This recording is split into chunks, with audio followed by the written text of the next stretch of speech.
Hello students, today we are going to study heat capacity. What is heat capacity? Amount of heat delta Q supplied to a substance to change its temperature from T to T plus delta T is called heat capacity of substance. Now we will study how it works. Let's suppose there is a substance with initial and final condition. In initial condition, the substance is at temperature T and this substance is supplied with heat Q. For our understanding, we will take the temperature T equals to 0 and heat Q equals to also 0. Now we need to increase the heat to increase its temperature. As we know, supplied heat will increase temperature of the substance. After some time, temperature will increase by some temperature which is given by T plus delta T. Now here in this condition we will take the T plus delta T equals to 10 degree Celsius. Q plus delta Q equals to 20 joules. Here from initial and final condition we get to know that initially the temperature of substance is 0 and after some time it increased to 10 degrees Celsius. Means change in temperature is 10 degrees Celsius.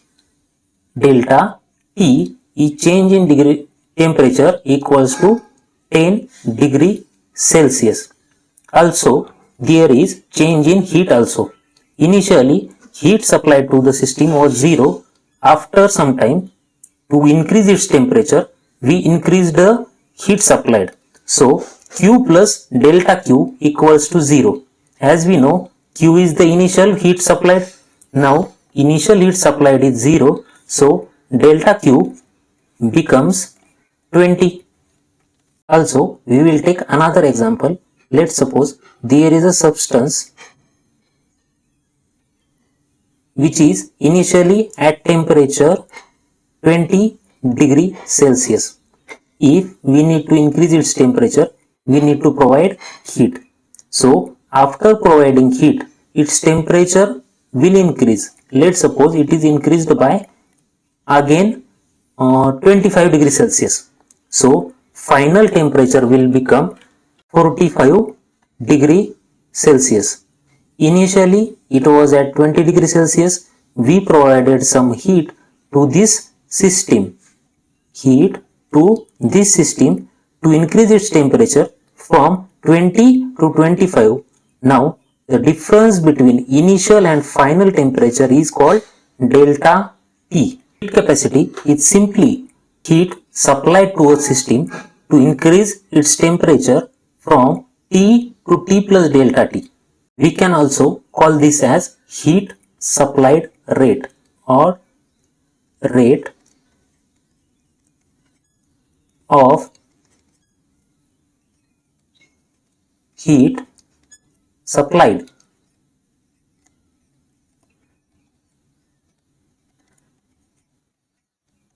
We also need to remember that in heat capacity, mass and delta T, which is change in temperature, is not specified.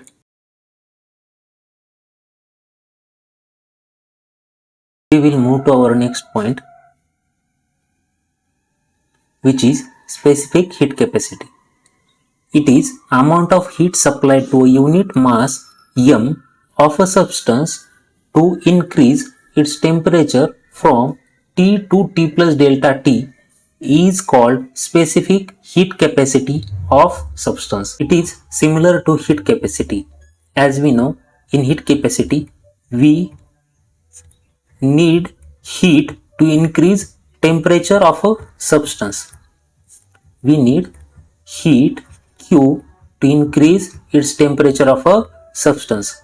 Only change in heat capacity and specific heat capacity is that in heat capacity we specify the mass m of the substance. Specific heat capacity of a substance is given by small s which is equals to capital S, which is heat capacity divided by mass. From earlier equation, we can write 1 by m equals to delta Q by delta T. Also, specific heat capacity depends on nature of substance and temperature. Nature of substance also affects the specific heat capacity and temperature. Which temperature? Initial temperature. Let's suppose a substance is initially at 10 degrees Celsius will affect the specific heat capacity to raise its temperature from 10 degrees Celsius to 11 degrees Celsius. Unit of specific heat capacity is Joule kg inverse Kelvin inverse, which is important to remember. Our next point is molar specific heat capacity. Molar specific heat capacity is similar to specific heat capacity.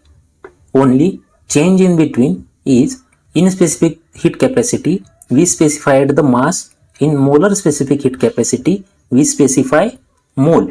So it states that amount of heat supplied to a unit moles mu of a substance to increase its temperature from T to T plus delta T is called molar specific heat capacity, which is denoted by capital C equals to S divided by mu, similar as done before in specific heat capacity. Only mass m will be replaced by mu. It depends upon nature of substance and temperature as seen before in specific heat capacity. The unit of molar specific heat capacity is Joule mole inverse Kelvin inverse. Hope you understood heat capacity, specific heat capacity and molar specific heat capacity. If you have any questions, you can ask me in the comments. In next part, we will study specific heat capacity of water and thermodynamic state variables.